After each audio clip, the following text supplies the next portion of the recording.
সাফ চ্যাম্পিয়নশিপে খেলতে পারবে না হামজা, ফারহান, ফাহমিদুল ইসলাম। কিন্তু কেন?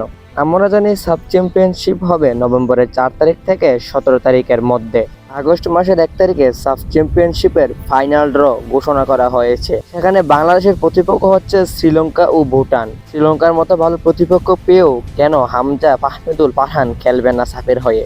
চলুন জেনে আসি কেন এই 3 ফুটবলার সাফ চ্যাম্পিয়নশিপে খেলবে না।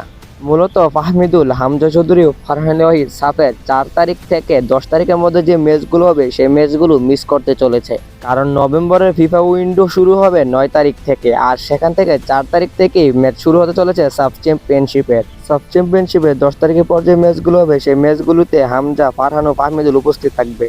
সাফের প্রস্তুতিতে ভারত ব্রাজিলের ন্যাশনাল টিমের সাথে একটি ফ্রেন্ডলি ম্যাচ রেখেছে।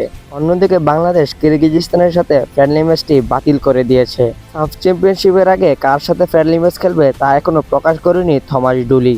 কিন্তু থমাস ডুলি এটা বলেছে যে যার সাথে ফ্রেন্ডলি ম্যাচ খেলবে অবশ্যই বাংলাদেশের মাটিতে খেলবে এবং নিজের ঘরের মাটি সাফ চ্যাম্পিয়নশিপের প্রস্তুতি নেবে থমাস ডুলি।